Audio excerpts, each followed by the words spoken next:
Всем доброй ночи, друзья мои. Я периодически меняю названия для мистических историй. Ну, во-первых, их много накопилось, поэтому я снимаю сегодня в том числе. И периодически меняю, потому как, одинаковое название слишком часто звучать не должно. Немного отодвину, чтобы поинтереснее был фон. Почему я назвала у камина? Камин – это огонь, это очаг. Вокруг камина собираются близкие, родные люди, сидят, пьют чай, кофе, смотрят на зимнюю природу, как правило. И вспомните в детстве, если мы жили в деревнях, печка трещала или тот же камин.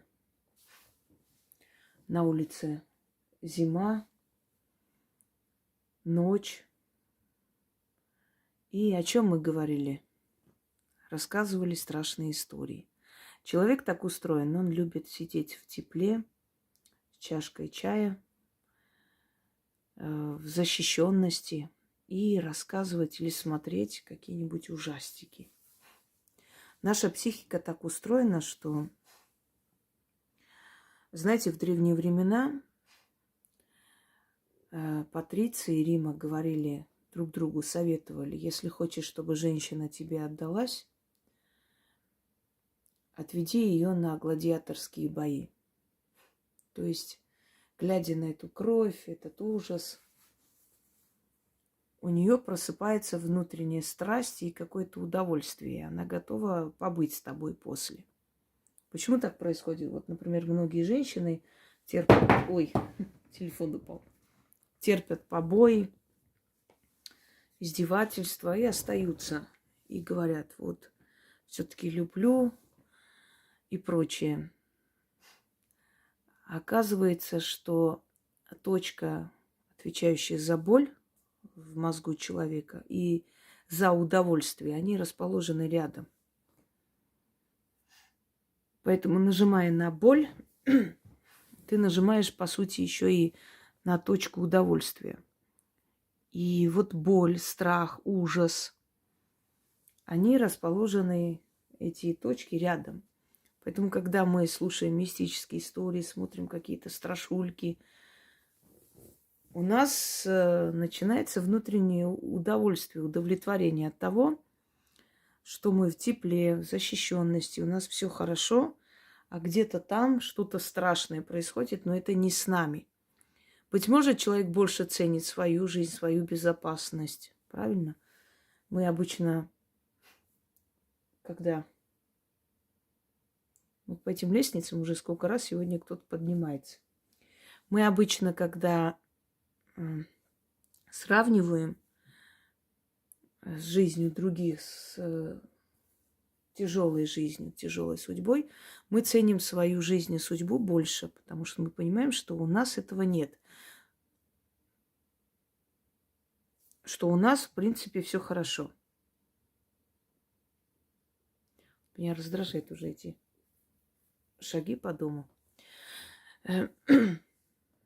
Я на днях кое-кого снимала с человека, если можно так сказать. Я подозреваю, что он где-то здесь. Ну ладно, я его потом выгоню сейчас. Не страшно. И сейчас мы будем у камина, сидя, говорить о мистике. Я буду читать мистические истории наших зрителей, объяснять, почему, к чему это пришло в их жизнь. И, быть может, у кого-то есть похожая ситуация или не похожая, можете поделиться. Но пишем Яне в будние дни до 10 вечера. Еще раз напоминаю. Поехали. Здравствуйте, уважаемые Яна и Инга. Если можно, может быть, Инга сможет прояснить, что это значило. Так. Я не знаю, как это назвать. Это было происшествие с нашей соседкой. Пожилая женщина, жила одна, болела и угасала. У нее 2 детей. Дочь живет в этом же поселении недалеко, а сын за 250 километров. Дочь за матерью не ухаживала, не приходила. Сын приезжал 2 раза в месяц, помогал порядок навести. Когда соседка умерла, похоронив ее, на второй день понесли завтрак на кладбище, на ее могилу. Здесь так готовят и делают. И тут внезапно появилась большая ядовитая змея и стала кидаться на ее детей. Получилось так, что укусила ее дочь. После укуса начался отек и ухудшение. Начала задыхаться. Начали отказывать почки. Вызвали скорую, отвезли в больницу, ее дочь спасли. После в ее доме сын дважды находил ядовитых змей. Что это было? Что это значит? Пожалуйста, проясните. Дело в том, что мертвые могут использовать, они могут использовать энергию живых существ, кошек, собак, птиц, и с помощью них явиться к живым и показать свое негодование или симпатию, или наоборот. Был такой случай, когда погиб молодой парень. Он такой зажигательный, то есть выходец из Северного Кавказа, все время танцевал лезгинку, все время такой весь энергичный. И он погиб. И на 40 дней сидели помянуть, и вдруг влетает в комнату, где они сидят, птица. И начинает кружиться бешено. Значит, летать, делает какие-то выкрутасы. И один из них говорит, такое ощущение, что это он пришел.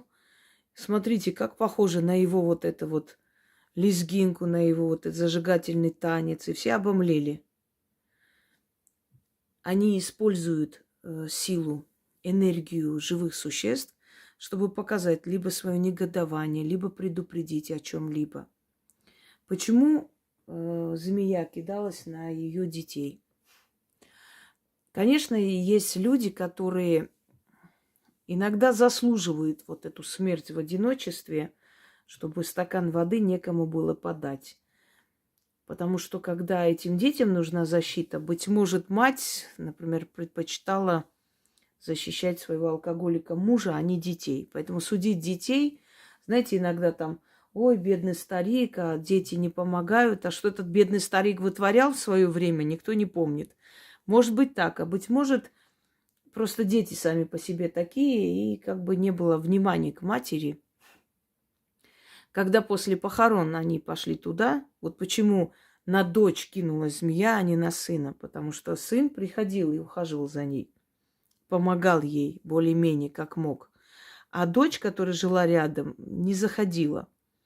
Ну, согласитесь, даже если, скажем, никчемный родитель, но умирает, мне кажется, что дети не должны так поступить. Она просто выгнала ее из своей могилы. Не хотела ее видеть. Ей было неприятно ее притворство. Ей было неприятно, что она пришла только тогда, когда ее не стало. И ее душа, используя энергию змеи, силу змеи, напала на нее.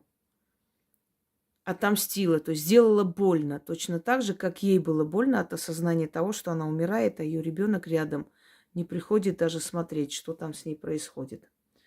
Душа, мертвая сила, может использовать любое животное, либо энергию птиц, зверей, для того, чтобы прийти и показать свою волю. Я вам говорила о том, что часто бывает, что, например, люди, которые поздно возвращались, особенно в 90-е, в то время бандитизма и прочее, сейчас уже такого нет, сейчас довозят эти автобусы сменные, все есть. Редко сейчас приходится человеку. В конце концов, он может такси вызвать. Это доступно и как бы и безопасно. Но в то время этого не было, и Люди возвращались поздно с смены. И зачастую они видели, как какая-то большая собака сопровождает всю дорогу за ними, с ними идет до дома, а потом уходит куда-то. И потом, когда искали эту собаку, чтобы как бы покормить, может, забрать, пристроить, так и не могли найти. Точно так же чья-то душа, кто-то из родственников, просто используя энергию собаки, сопровождала этого человека, охраняла его всю дорогу. Видимо, в этих местах уже бывали такие опасные случаи. Итак, пойдемте далее. Добрый вечер, уважаемые Инга и Яна. Разрешите мне рассказать не столько мистические истории, несколько, написано неправильно, вот я и читаю. Волнуюсь, извините, пожалуйста, если будут ошибки. Вот, уже есть ошибки, но ничего страшного. Мы жили в деревне, это было 80-е годы, жили бедно. В те годы, чтобы заготовить дрова, надо было закупать делянку, надо было идти в лесничество и оплатить, но денег не было дома. И до зарплаты было далеко. Я тогда ходила в первый класс. Папа спрашивал у соседей, чтобы взять в долг. Потом вернуть, когда получит деньги. Но, увы, ни у кого денег не было. А может, и одолжить не хотели. Папа очень расстроился, а в лесничестве не хотели ждать. Был сентябрь. Была очень теплая погода. Не было даже ветра. Я гуляла с соседскими девочками на улице. Мне очень было жаль папу. Я, шурша листьями под ногами, подкидывала их вверх и говорю шепотом, чем я могу ему помочь. Сказала, чтобы никто не слышал. И вдруг подул ветер, не сильный, и ко мне, к ногам, этот ветерок вместе с листьями принес 5 рублей. Это было тогда большие деньги для нас. Я обрадовалась и побежала к папе, отдала ему их. Он долго не верит, что я их нашла, пока девочки-соседки не подтвердили, что это точно я нашла. Папа был строгим, не любил, когда его обманывали. Вы знаете, Вселенная нас слышит. Я хочу вам сказать, что те мужчины, которые хорошо относятся к женам, к дочерям, к сыновьям, неважно, к своей семье, этим мужчинам мироздание помогает. Вот смотрите, удачливые мужчины – это те, кто любит, уважает свою жену. Как правило, очень уважительно к ней относится, очень уважительно о ней говорит, очень трепетно к ней относятся. И, как правило, такие мужчины, они очень удачливые. Я помню в детстве такой, в юности такой случай, когда приехали к нам в гости, и муж с женой, молодые, наверное, моего сейчас возраста, и жена очень сильно заикалась. И он с такой нежностью все время ее обнимал, целовал, когда она переживала, волновалась, и у нее начиналось сильное заикание. Он просто ее успокаивал, так, знаете, ненавязчиво. И она успокаивалась и начинала говорить лучше. И мне вот это запомнилось, что человек с таким уважением, трепетом относился к ней, что, понимая ее недуг, тут же кидался ей помогать. И очень удачливый человек, очень в жизни, то есть многого добился. Потому что когда в семье мир, когда в семье любовь, то эта энергия притягивает и достаток, и нужных людей, нужные знакомства. И человек всего добивается. Вы очень хотели помочь своему папе, который был хороший человек. То есть, если бы он был плохим человеком, да, то есть ему никак ниоткуда не пришла бы помощь. Но настолько вы хотели ему помочь, потому что вы видели, что он для вас старается, что Вселенная вас услышала. Так что ничего удивительного. Эти деньги просто могли найти другие люди. Они уже были там. Естественно, они сами по себе не нарисовались и не создались тут же. И никто с воздуха их не кинул. Они уже были там. И вас просто привели туда, к этим деньгам. Вы настолько хотели помочь отцу, что вот вас привели к этим деньгам и практически дали вам в руки. И могу вам еще посоветовать, что когда вам в жизни для вас ничего не дается, попросите ради своих детей. Вот вы видите, что ни в какую ничего не получается, не дают вам силы. Вы попросите ради своих детей. Помогите мне ради моих детей. Для моих детей я хочу это сделать. Дайте моим детям эти деньги. И вы увидите, как быстро вам это дадут. Ради другого попросить, то есть имеется в виду ради родных стараться, если старается человек, ему быстрее дают, чем даже ради себя. И в жизни так. Мы кого-то можем устроить на работу, за кого-то можем пойти поговорить, кого-то можем защитить. Когда дело касается нас, нам неудобно. Согласны? Вот почему. Начнем. Здравствуйте еще раз, уважаемые Яна и Инга. Хочу поделиться мистическими историями, происходящими в доме. На протяжении 25 лет, как мы в нем живем, постоянно происходят странные вещи. Часто слышу шаги на крыше, чердаке, тяжелые, как мужские. Они доходят до входной двери, останавливаются. Либо как прыгнет кто-то над потолком. В основном это в ночное время. Никто, конечно, не может ночью ходить по чердаку. Еще было пару раз то, что объяснить не можем. Дочь с внуком легли в комнате, где давно умерла моя мама. И вдруг будто кто-то поднял диван. Вместе с ними опять опустил с грохотом. Внук был маленький, сразу проснулся и заплакал. Прошло время, я решила там лечь. И меня подняли с диваном и опустили. Что это было, мы так и не поняли. Еще были раньше случаи, я сплю и просыпаюсь от того, что кто-то лежит на моих ногах. Домашних животных нет. Как-то я проснулась посреди ночи и вижу, рядом лежит мужской силуэт. Я соскочила, и спала с телевизором, потом был раз как-то пробежал по постели. И в заключение хочу рассказать происшедшем после ритуала. Продаю дом, 3-й год, решила сделать ритуал «Совет с того света», безмолвная магия. И мысленно задаю вопрос: папа, что или кто мешает мне продать дом? И снится сон не мне, а дочке. Как она рассказала, это был сон-явь. Будто она спала и в то же время, как видела все со стороны. Словно мы все лежим в комнате, а на кухне шаги, грохот, и тут шаги идут к нам. И дочь видит, как она лежит. Я сижу у нее в ногах, и за моим плечом сидит Яхве, один в один, как был у нас, у вас в заставке ролика, и ухмыляется. И во сне дочь понимает, что это он или некая сущность мешает нам в продаже. Это, скорее всего, так и есть, потому что все бегут из дома, и не только покупатели, но и риэлтор исчезал. Конечно, делала чистки дома, изгнать дух захмат, продажу и так далее. Я вам объясню, у вас не закопана икона где-нибудь под входом или, может быть, внутри стены, икона, христианская атрибутика, крест, что-то в этом роде. Потому что если ей привиделся Яхве, это значит намек на то, что христианская атрибутика, она там закопана, что-то такое заговоренное, и оно не дает, просто не отпускает, не дает продать дом. Что касается того, что шаги вы слышите, кто-то прыгает, бегает, это домовой.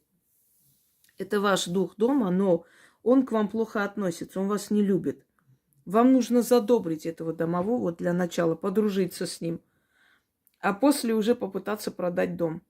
Подружитесь с домовым, принесите ему подношение, сделайте ему, пусть на чердаке какую-нибудь, отнесите там какую-нибудь коробочку, не знаю, плетенку, положите туда сладости, налейте молока.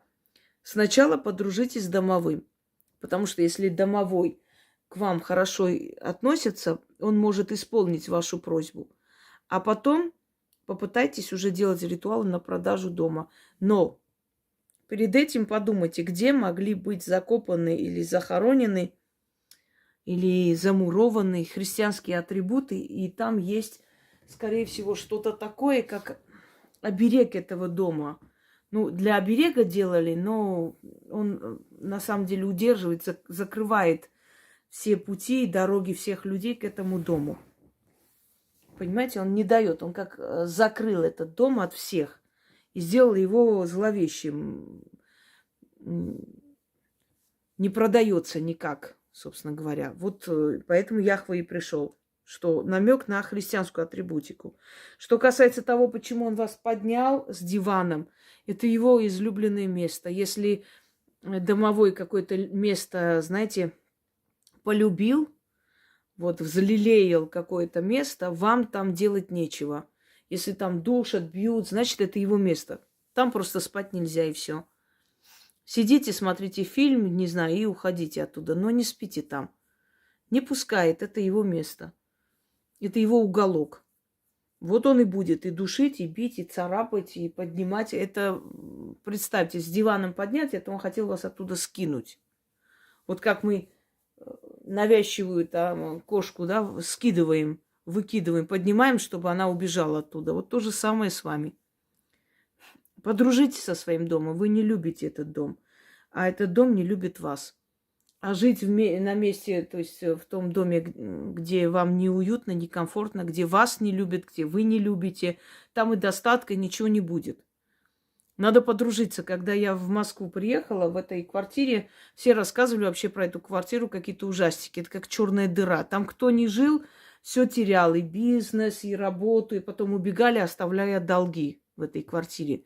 И обшарпанная была квартира. Мы там немного навели порядок, более-менее там. То есть была девушка, потом она ушла. Собственно, я там осталась.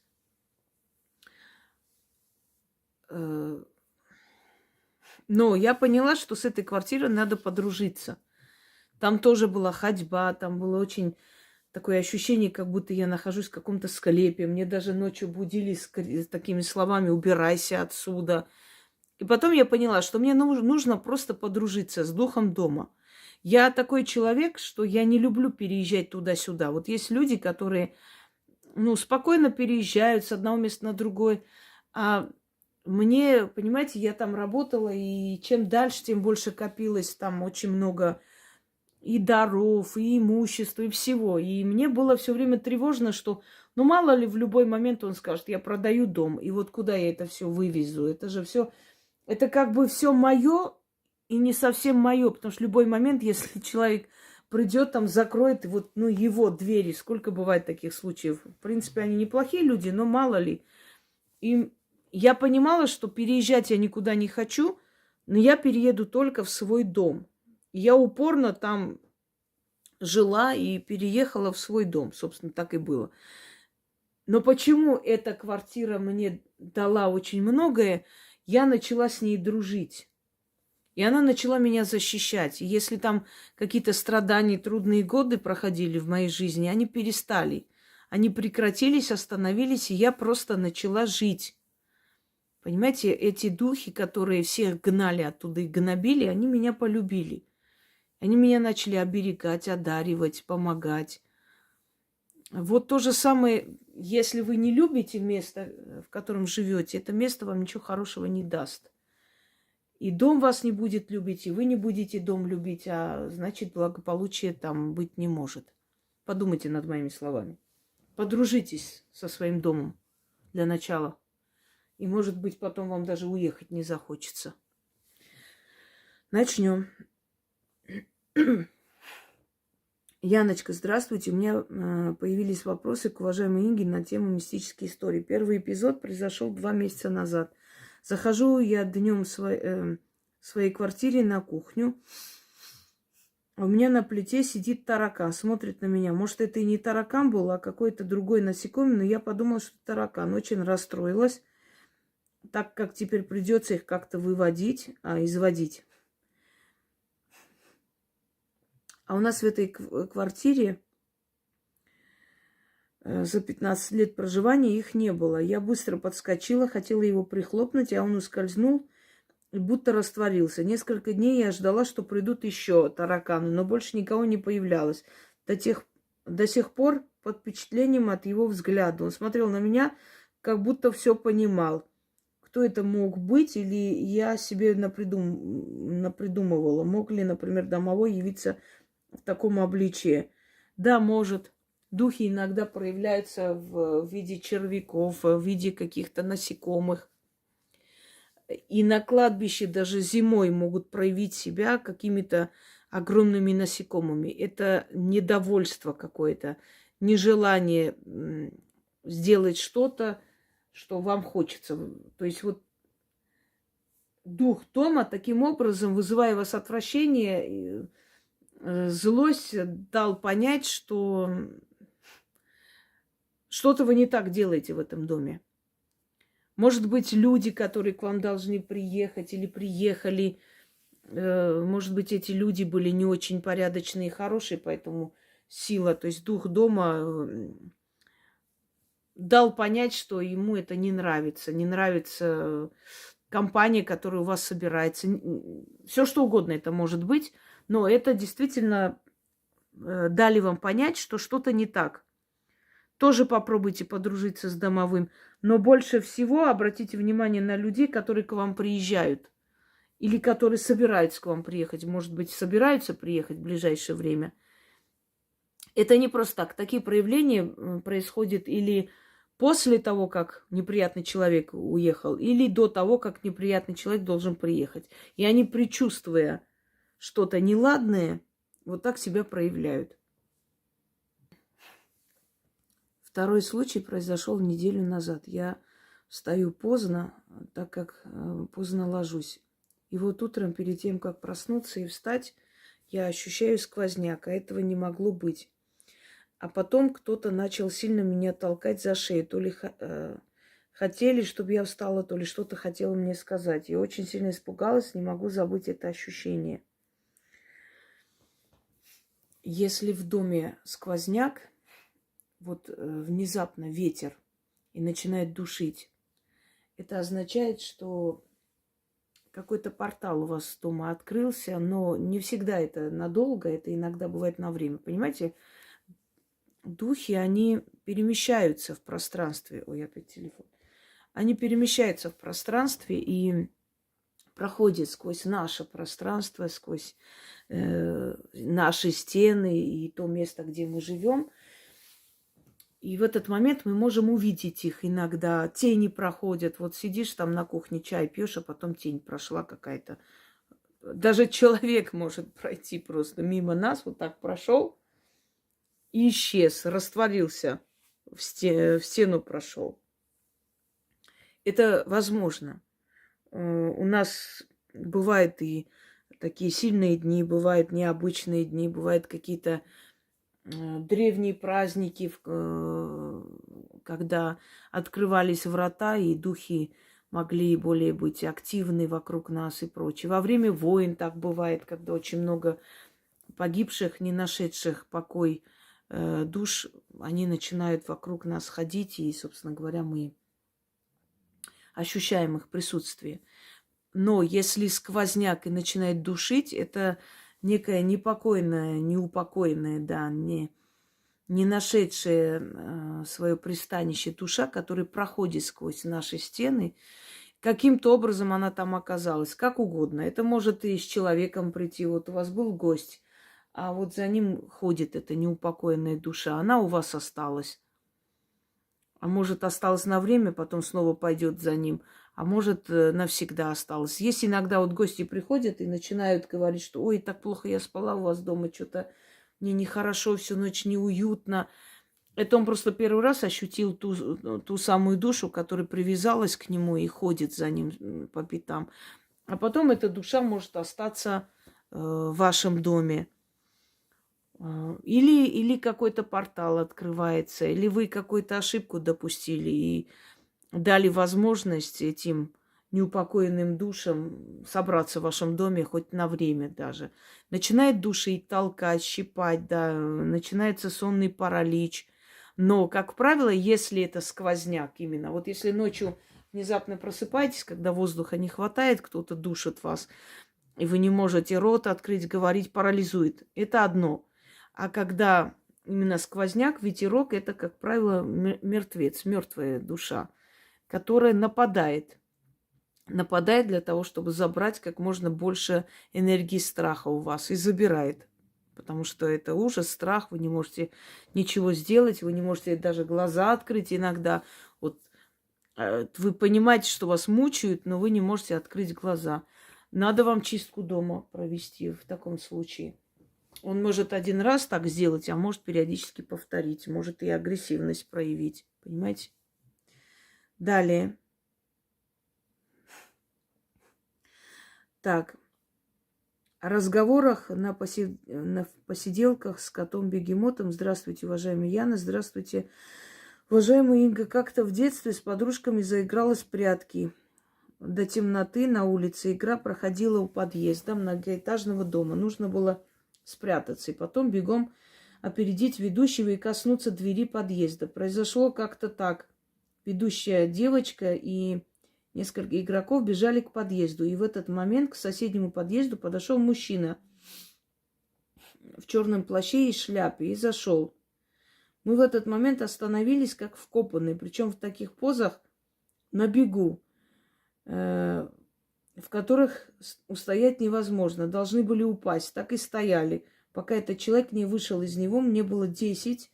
Но событие это вырезалось в память. Объяснений до сих пор не нахожу. Объясните, пожалуйста, что это такое было. Спасибо вам за лекции и так далее. Объясняем. Вот смотрите, когда вы попадаете в параллельное измерение, там время протекает совершенно по-другому. И вы смотрите вокруг себя, и ощущение, как замедленная съемка, понимаете, кинопленка, вот так замедленно, все замедленно. У нас хотя бы раз в жизни такое было. Когда ощущение, что ты сидишь за рулем, а едешь едешь обратно, то есть наоборот, назад. И у тебя просто холодеет кровь от страха, что ты сейчас кого-то заденешь или задавишь или что-нибудь еще. Но на самом деле ты стоишь на месте, а там светофор. Но тебе кажется, что тебя ведут назад. Ты назад откачиваешься, уходишь. Это первый момент. Бывает иногда, что человек вышел на улицу, ему показалось, что местность совершенно незнакома. Вот он вышел со двора своего, как обычно, смотрит, а там какие-то другие дома. Это доли секунды. Но ощущение, как будто целый час смотрел на все эти преломления временные, хрономиражи их называют. То есть наше пространство запоминает, что у нас было вокруг, то до того, как мы там жили, и эту картину сохраняет в памяти, а потом в какой-то момент мы это видим. Далее вы ходите с остановки, смотрите вокруг, и такое чувство, как будто люди медленно передвигаются, все вот замедленная съемка, как в аквариуме, ничего не понятно, все какие-то шумы, пару секунд, а потом вы очнулись, поняли, что все хорошо и нормально. И когда это происходит? Когда человек перемещается вот в это ощущение между жизнью и смертью, между навью и явью, вот это пограничное состояние, когда он перевозбужден, когда он в горе или в радости, когда он играет. Ведь вы же играли, бегали, прыгали, чтобы успеть, кто там добежит. Это же как бы игра на перегонки, и кто не успеет, тот проиграл. Это вот время, когда вы в перевозбужденном состоянии таком, и в это время вы можете видеть потусторонний мир. Не всегда, конечно, но зачастую так бывает. Ну, например, человек узнал о смерти близкого, вышел на улицу и, не помня себя, идет по улице, вот просто вот не понимая, куда он идет, что, и вдруг он попадает в какое-то непонятное место.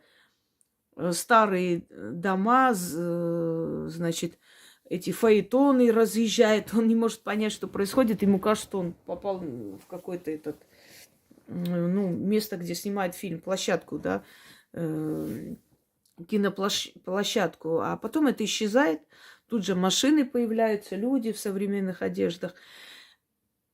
Вы игрались, у вас было перевозбужденное состояние, и в этот момент, когда вот всплеск эмоций и все такое, вы четко увидели духа, который прошелся, и вот этот шлейф энергии, вот этот вот фон энергетический, который за ним шел, он вас просто как волной задело.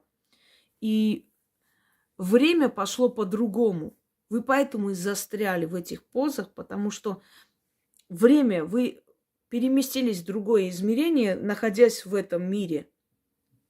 Он просто как бы заморозил это время, понимаете, парализовал этот момент. Вот как «остановись мгновение, ты прекрасна». Это не просто так сказано. Это мгновение остановилось. Время протекает по-другому рядом с духами. Совершенно по-другому. Именно поэтому люди, например, которые вот шагнули внезапно на трассу, вот проходя, да, шагнули и смотрят. У меня было такое, я смотрю смерти в глаза просто. Едет электричка, просто летит, я стою, и меня парализовало. Вот так люди и гибнут. Мне бы один шаг сделать, уйти, а я стою, смотрю, я вижу, как зрачки расширяются у этой женщины, у нее ужас, гримаса на лице у вот машинистки. А я не могу никуда двигаться, я как будто меня парализовало, прям вкопанная стою, и я чувствую, как просто вот рука мужская такая мощная, сильная рука вот так схватила меня за шиворот и оттащила просто. И вот сантиметр этот проехал трамвай, задел куртку, он прям черная была, ну просто куртку и все. Он меня спас, беременная. Я просто вышла с экзамена, какая-то вся взъерошенная, уставшая, там мучила меня эта баба.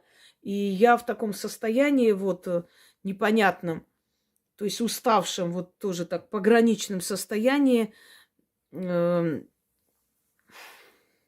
домой. Вот время протекает замедленной съемки. И незаметно для вас вы можете оказаться вот в этой волне остановки времени. И вы оказались. Это была какая-то сила. И наверняка после появления этого черного существа, наверняка после появления у этих соседей какое-то несчастье случилось. Может кто-то умер и так далее. Просто так они не появляются, собственно говоря. А теперь хочу показать вам несколько фотографий мистического характера. Смотрите сюда. Пожар в доме. Смотрите, лицо, ну, как черт. То есть вот такое вот рогатое существо, да? Уши, лицо, глаза, даже щеки видно. И рога. Некое такое вот потустороннее существо, которое это реально вот видно просто, что тут даже фантазию напрягать не нужно. Следующая фотография хочу вам показать. Сейчас покажу и, собственно, на этом ограничимся на сегодня, пока вы прослушаете. Вот. Вот смотрите. Видите лицо человека? Вот. Но здесь не одно лицо. Здесь еще есть лицо. Вот смотрите. Вот как дедушка старый. Еще и как руки, когти. Смотрите, как когтями, как что-то ест. Вот смотрите. Вот бородатый такой. Бородатая голова лысая. И как будто что-то держит. Оно более четко видно, я бы сказала, даже, чем вот это лицо. Хотя это лицо тоже видно. Это старый дом, видимо. Хоть он и переделанный, там что-то там еще, но старый дом. Видите? Вот такие съемки, да, я потом соберу и сделаю альбом. Это реальность. Это действительно видно, что это потусторонние сущности. Все, друзья мои, на сегодня достаточно. У меня сегодня очень много дел. Пойду займусь делами. Пока это загрузится, просто очень много отправляют историй, поэтому я решила все же загрузить их. Всем удачи!